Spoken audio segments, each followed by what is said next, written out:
wapeni watu vitu nanyi mtapewa.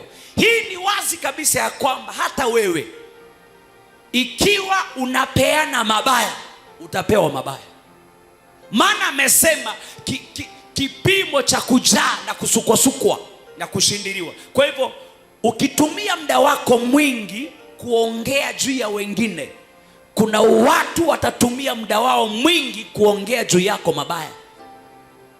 Ukitumia muda wako mwingi kupanga mabaya kwa sababu ya mtoto fulani, kwa sababu ya ndoa ya fulani, kuna watu pia watapanga mabaya kwa sababu yako.